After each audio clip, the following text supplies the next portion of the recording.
This is our third session for our Meat Grinder Death Funnel for Shadowdark combined with the Infinidungeon. We have 2 waves out. We've lost probably 4 characters now at this point. Who will survive as we continue to work our way through the Infinidungeon?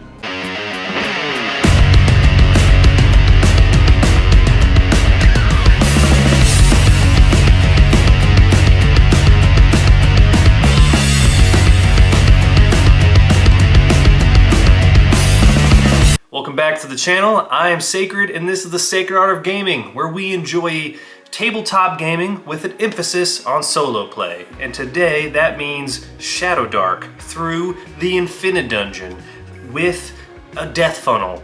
We have level 0 characters. Who will survive? I don't know. Yeah, so the main issue that we have right now, to pick up from where we left off, the second wave of characters is dealing with a lot of zombies that are blocking their way, and 1 mummy, which, boy, mummies are no joke now that I have looked. So yeah, they gotta get real creative.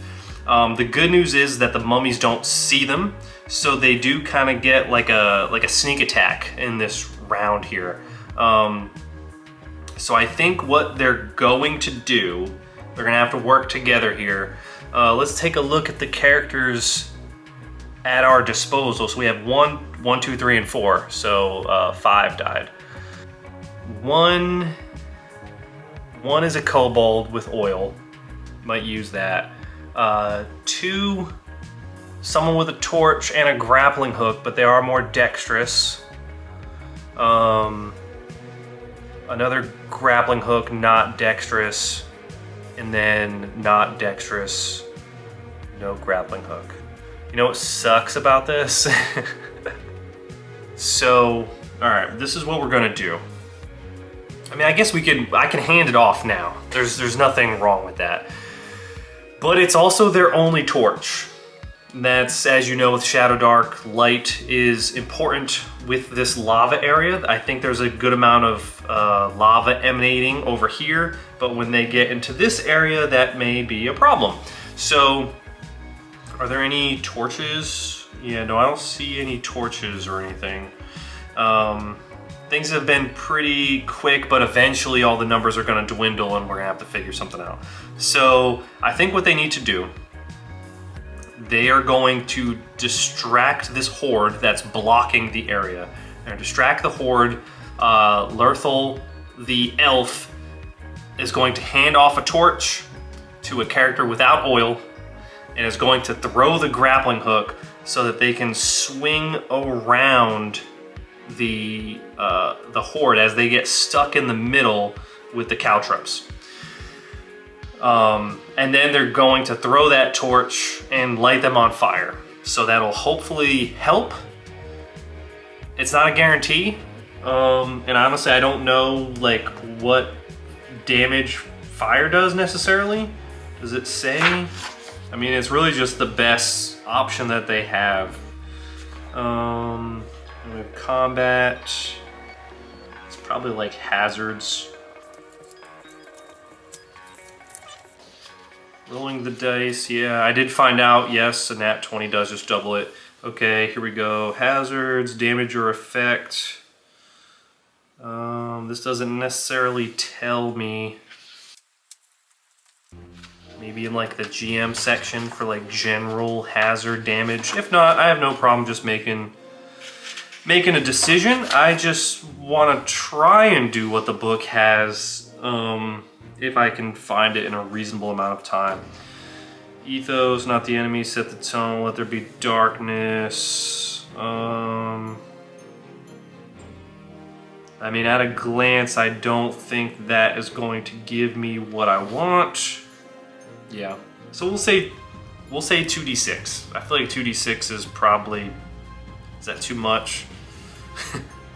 A bastard, none of these do 2 damage, but it is fire. We'll say D12. We'll say D12. Kind of, sort of the same thing, but so yeah, I think that's what they're gonna try and do. So hands it off.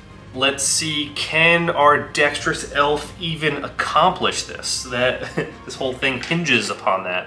So yeah, gonna try and throw the grappling hook and attach it to something up top so that he can swing around. I'd say this is gonna be normal. 8. Does not look good. Oh, they were looking for a 10. So that's bad. So the elf misses. But as far as one of them's going to distract, one of them's going to throw the oil, and one of them's going to throw the fire. I don't think that's something they can really miss because they're really just throwing it at the ground. All we need to know is how much damage. Of course I don't have a D12 out. Why would I? Is there even a D12 in this container? Here we go.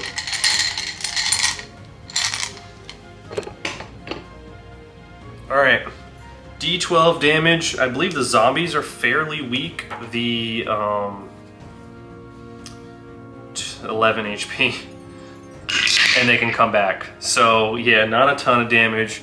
And then for the mummy will take 13 because they're especially weak to fire, but they have a ton of HP. So those zombies are really just burning and kind of trapped in the middle there.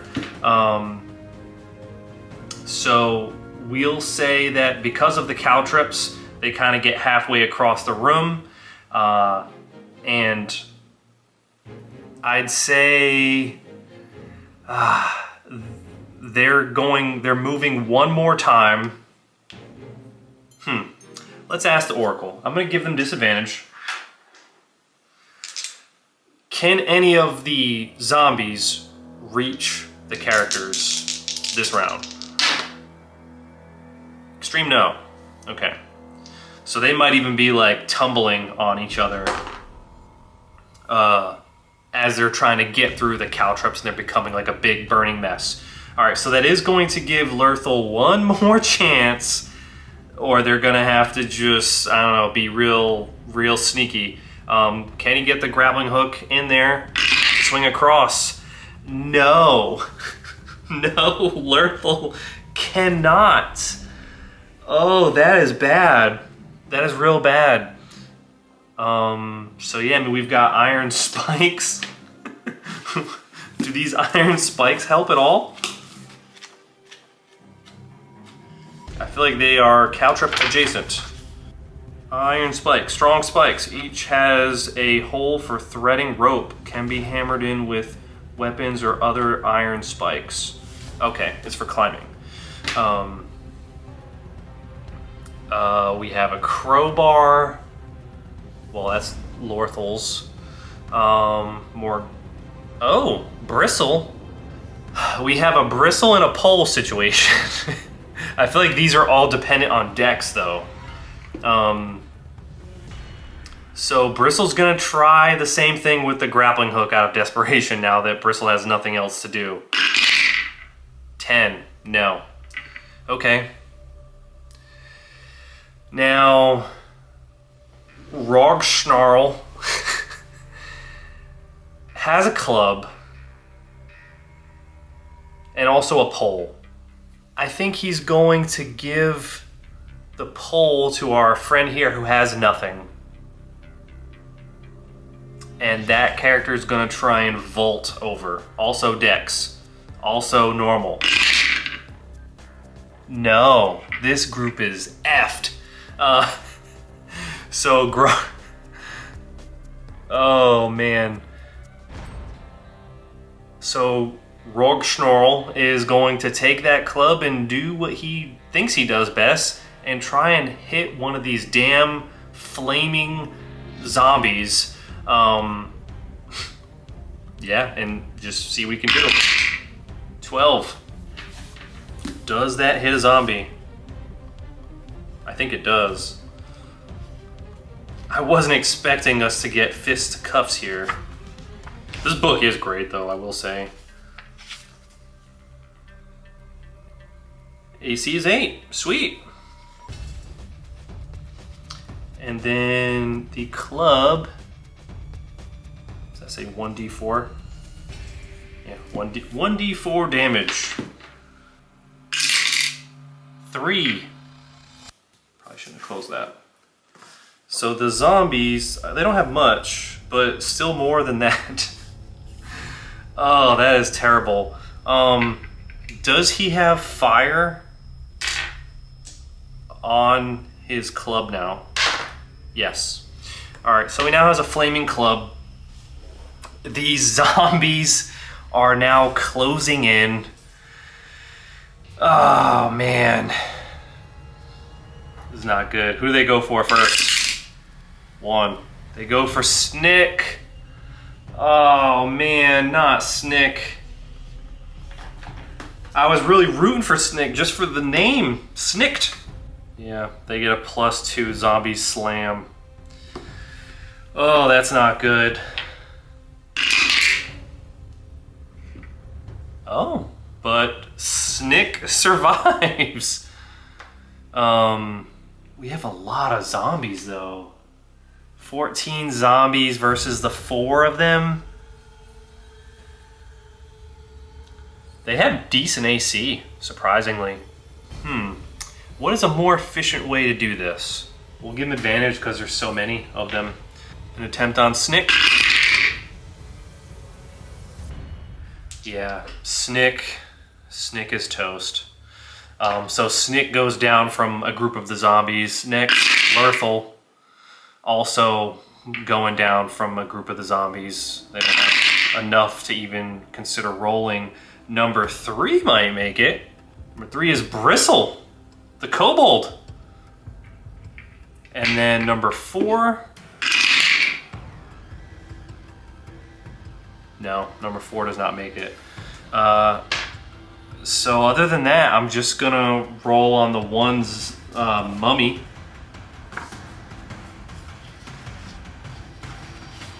Just make sure the mummy doesn't have any modifiers. Oh God. Yeah, this is almost like not even worth rolling, but I'll roll.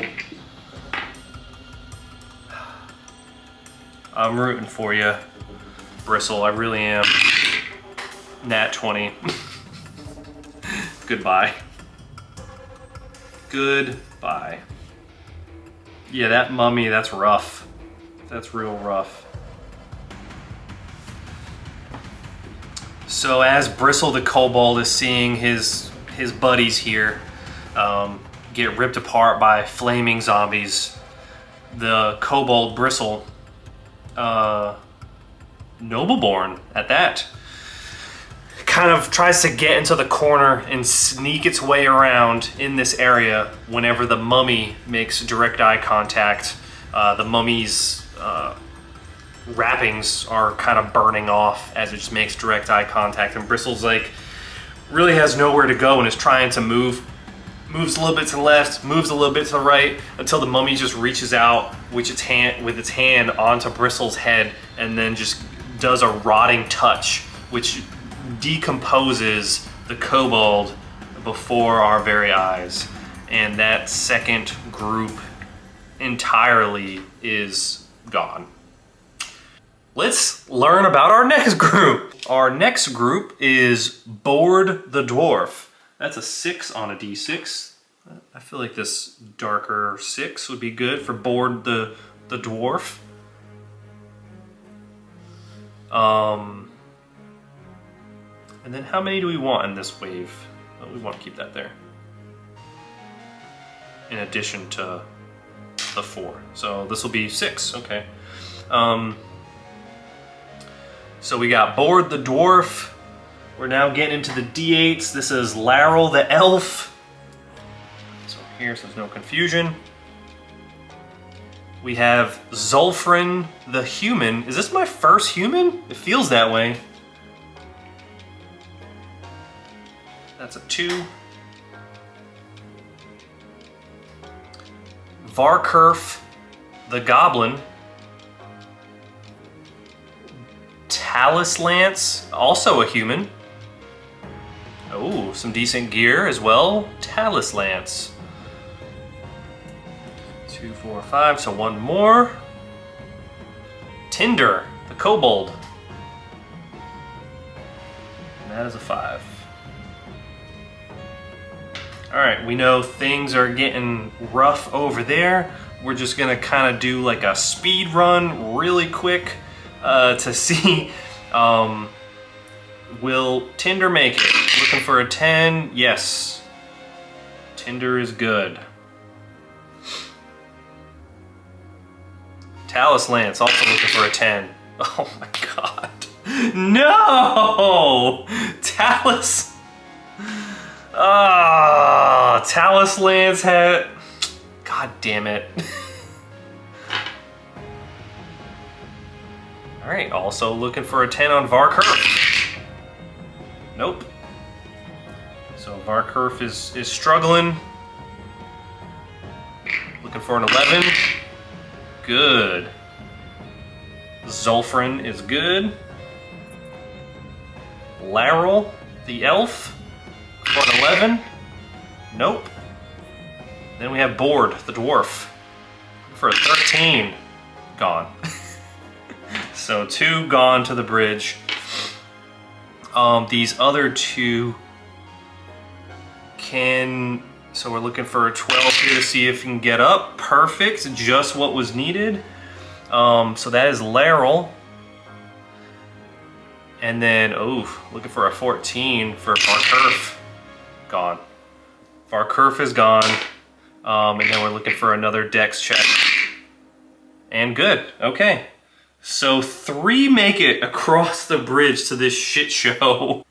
We will come back to them, and I think we will reveal more of the map as a nice little treat. Moving on up, moving on up. Okay. All right, so we know what these guys are approaching. We're not gonna forget about that situation. That situation is really bad, and they are lucky to have gone first. We will move all of this dice that we don't necessarily need right now. And we know that there's something crazy going on up ahead. I think this is a good time to roll on, there's a wandering monster. So either this wandering monster got to those bandits based on a roll that we had previously, or something over here. So let's go ahead and roll on this wandering monster.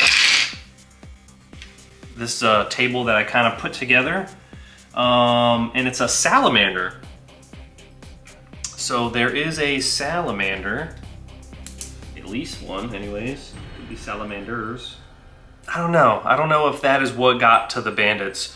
So my next question is, I think they've kind of been doing okay. Those are not the dice I want. These are the dice I want. Does the salamander notice them? No. Hell no, even. Because that was with disadvantage, which I did not state out loud, but I should have. So then the next question is, we are now up here, and I want to know a similar situation to the wandering monster, but potentially something flying around here. Another 2d6 roll. What do they see as they approach this wall? 7. So we're getting the averages here. And this is our goblin. And who is our number 2 here? Mellel, the elf. As they approach, there's a pterodactyl that is just flying overhead, making crazy pterodactyl noises. And let's see how sneaky they are right now.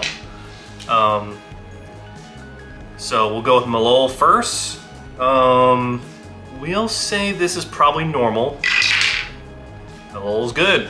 And then our non-sneaky goblin, who is, I don't know how, still alive, considering almost every roll has been dex.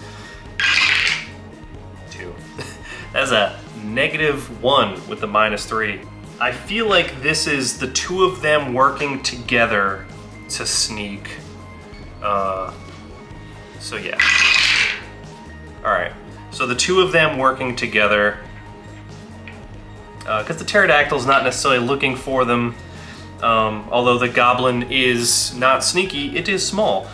So then the question becomes, do they continue? Do they just try and sneak by this pterodactyl? I feel like they would, right? Why? Yeah, why would, I mean, they do have these ballistas here, which are handy, but I kind of think that they would keep going. I mean, if they're sneaking, who cares? So yeah, I think that's where we're at with that. And then we have this other group. Let's go to our first D8 character, Laryl, the elf.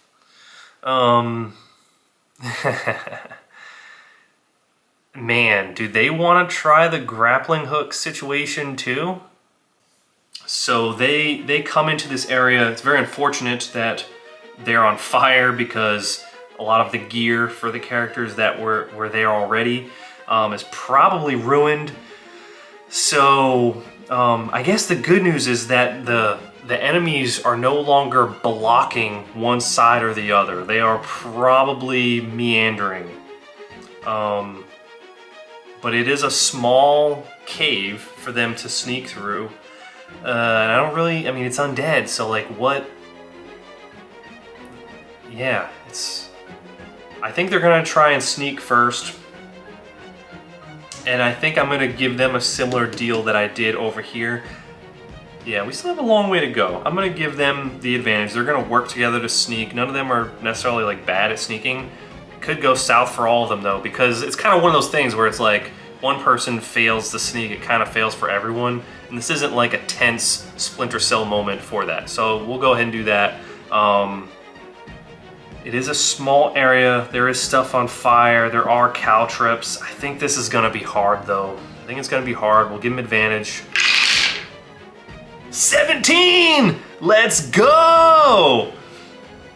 All right, so we're gonna say that they're able to actually get through there entirely, sneaking through with that 17 roll, going around them completely, because, I mean, they see that kobold in the corner that's flesh is rotted, and there's like, no.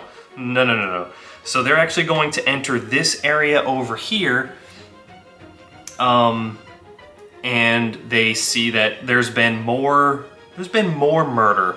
There has been more murder in this area. I do kind of want to roll on the Oracle. I'm going to say disadvantage, but should I roll on like another encounter in here? There's been a little bit of time that's passed. No, but I'm going to interpret that but as something happens. No, but something happens. Wizards or thieves. That should be close over here. Something happens. Where's my D100? 74.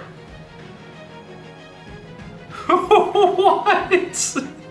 These something happens rolls are kind of weird for this situation.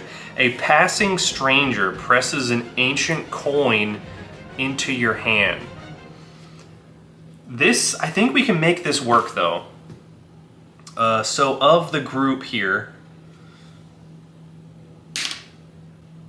I guess I'll reroll. I should have done a d6. 1, 2, 3, 4, 5, 6.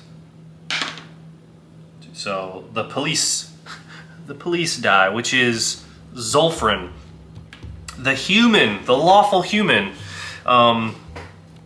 So we'll say this just ragged looking bandit that's just, it looks like he's seen things, walks by, and they're trying to ask this bandit questions, and he has nothing to say to them. He just holds out his hand and approaches Zulfrin and puts a coin in his hand.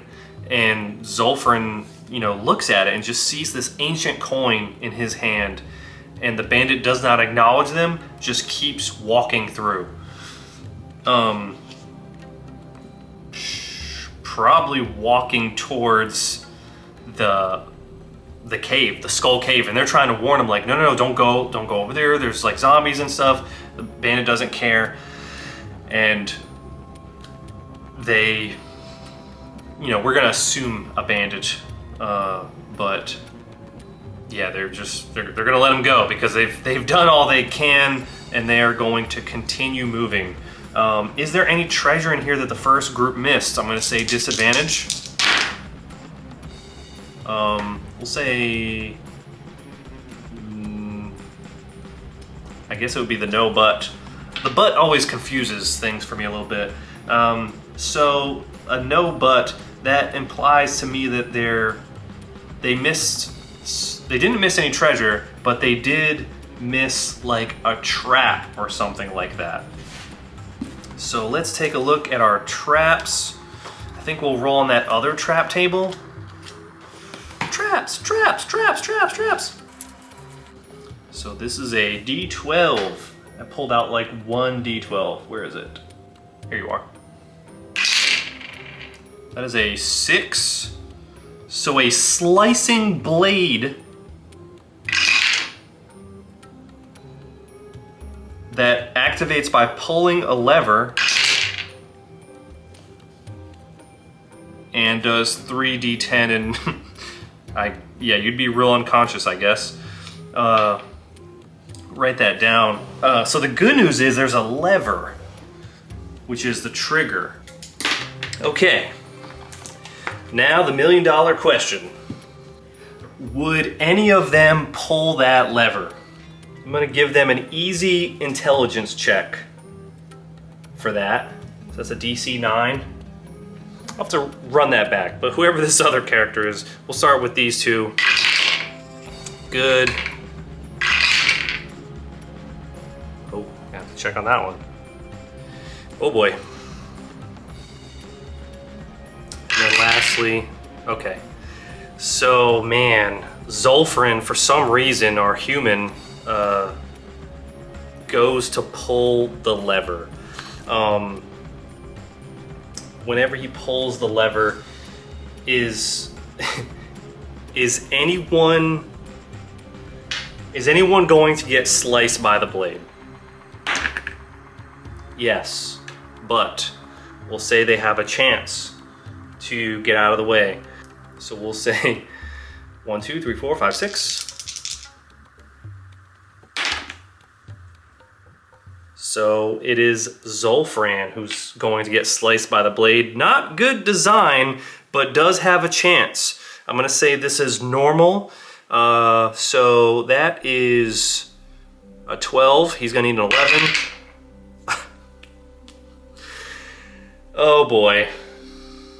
The chances of him surviving this are actually 0. He has 1 HP and he is dead. Zulfran pulls the lever and the slicing blade trap now is going back and forth and shing!